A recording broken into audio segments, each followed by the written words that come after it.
What's up everybody, Maran here, and this week I've been driving the 2023 Toyota Sequoia TRD Pro.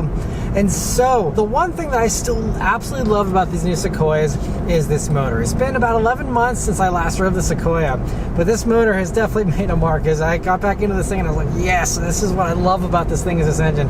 437 horsepower, 583 pound-feet of torque in this thing really makes it still, I think, the hot rod of the group. And as far as all the competitors go, this is going to feel punchier, it's going to tow better because of all that torque, and it feels so good to use this engine. I absolutely love it. The little bit of the electric boost is also a nice thing to have. It doesn't make a huge difference, and I'll talk more about my fuel economy here in a second, but I just love how this thing just feels so beastly, and it's just a blast. Because it just makes power so much earlier than all the traditional V8s and stuff like that take a little bit more time to rev up, and it even feels a little more beastly to me than even like the Ford Expedition. But anyway, so really love that. The one thing though that I didn't love, and this is one of my first few little complaints here with the Sequoia, I have a few of them, but first is that sometimes I can catch this transmission really off guard, and it's not consistent, it's not all the time, but there are some times where it really doesn't like a full stop. It wants you to almost roll through a stop sign or something, because whenever you come to a complete real stop and then get back on the gas, there's been some times where I've counted like 1, 2, 3, then it goes. Like, it's like I have my foot down and I'm waiting, and then it starts going. It like really gets caught off guard, and it's unfortunate that this electric assistance with a 48 volt hybrid thing, that has to go through the transmission, because really the transmission, I am finding out here, is the real bottleneck. If it wasn't for the transmission, you could have that independently, and that could give you that little bit of a boost off the line there while the transmission figured itself out. But because that all has to go through the transmission, there it is. So you might have seen the vehicle trying to start moving a little bit, and then it didn't keep going, and I'm still waiting for that forward momentum. It's a little annoying. I could learn to live with it, especially if you really do fall in love with this engine. It's not a deal breaker, but whenever you hit the gas in a vehicle, you want to go. And okay, some vehicles, it's not super responsive, especially in this segment. You have to wait a second or so. But this, it's really a longer delay than most others.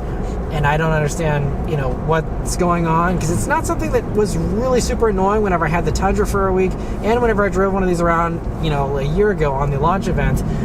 It's just in this week in particular where it's really kind of, maybe I'm doing more stop and go driving, I don't know, but it really kind of irked me a little bit more here.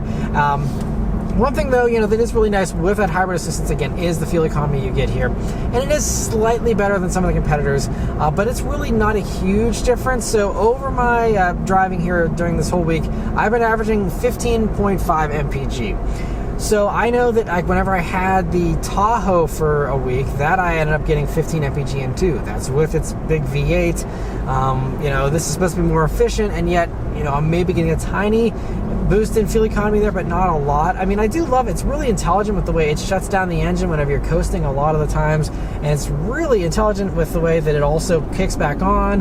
It's not super annoying or rough with the stop-start. It's so smooth and so well refined as far as all that goes. So I really love everything about this, aside from, again, this transmission. If they could just make some tuning changes to help us to not get caught off guard, I think it would be a lot better. A couple other minor things that got on my nerves a little bit here this week was, first off, the cargo area. The cargo area still is just not great. I commend their creativity with trying to come up with the levels there and the little divider to help, maximize stuff and help you to build upwards, since there's not a whole lot of length there to work with.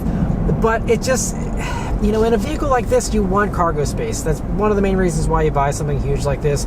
And to have not only just not a ton of space there, but also when you drop that third row, you still have that extra level there. And so it's just, none of it's flat, none of it's, segmented well. And it's just unfortunate the way they had to package this thing, that the cargo space really suffers. I'm hoping, really hoping they do a long version of this at some point to compete with all the long versions of the others out there, and that will hopefully fix some of the cargo issues here, because it really is going to be a deal killer, I think, for a lot of people. I think most people that are shopping in this segment, they want to be able to have a good usable cargo space area, and instead I found myself, just wishing for the cargo space of a RAV4, for example, just something easier that's nice and boxy, and this just isn't very good. And so even just bringing home groceries is kind of a pain here in this, trying to figure out where do I put them so they don't fly all over the place. Just not a great thing there. Another minor little thing, but a valid complaint in my opinion is the door handles. This thing is almost $80,000. It's like $79,500, and it still has these plasticky door handles that are really just, I mean, they're large and chunky, and I get this part of the whole off-road thing, and I guess it's rugged and durable, but they just feel incredibly cheap, and you touch that every single day getting in and out of this vehicle, and to be grabbing something that feels very cheap, it's just not acceptable, I think, at this price point. Even if you're going for an off-road thing, you know, I could have made it, you know, a little nicer in some way. And so just, you know, a minor thing, but also underwhelming. And also this one has the tow mirror option, which is a few $100s, and gives you these enormous side mirrors. And I would only recommend getting them if you really are going to be towing all the time in this thing, or if you don't mind having poor visibility, because I am always looking around these mirrors like non-stop, and it's really annoying because they really block my visibility a lot. They're like the size of a laptop, you know, standing up there with how big they are. I mean, again, that's an option. You don't have to get it, but I'm just warning you, if you do get the tow mirrors, just be prepared. You know, it's going to be something you're going to be looking out around, and you'll be, you know, diving all over this vehicle trying to, you know, see around those mirrors. So just one of the little things I wanted to mention there. But then really the last things to mention here is just, you know, talking more about the Tahoe, which is, I think, the strongest competitor to this. And you know, that also has a Z71 version, which kind of competes with this off-road version. And of course, there's Tahoes that compete with all the versions of the Sequoia here. But I just, you know, find myself wondering, you know, this Sequoia is $79,500 essentially. $79,500 when you can get a Tahoe Z71, which is comparably equipped to this, for about $6,000 less. Yes, you have a slightly smaller screen in the Tahoe, and I actually do like this interior better. I like the way that it's laid out better. I think it's just, you know, really nicely done.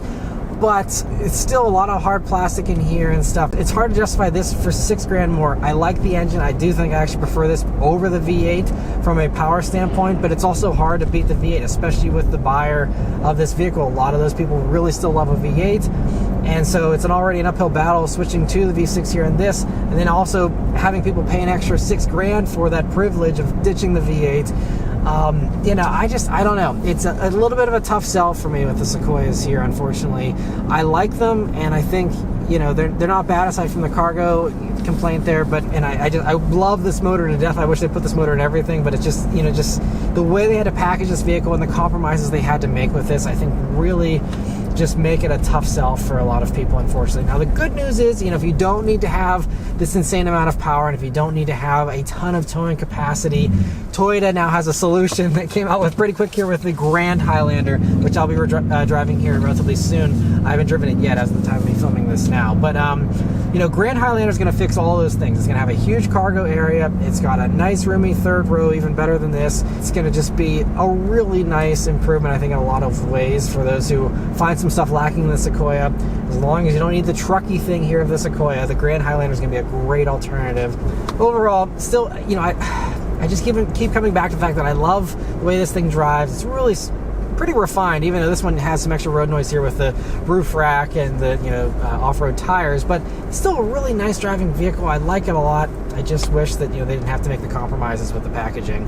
And so, yeah, that's about all of my thoughts here, though, from living with a Sequoia for a week. Let me know if you have any questions in the comments below. I'd be more than happy to answer them if you have any other follow-up questions about this. But anyway, otherwise, thank you all very much for watching. Please also leave a like, comment, and subscribe to keep these videos coming. Thanks to Toyota for providing me here with this vehicle to review for you guys today. And yeah, I'll see you guys in the next one. Take care.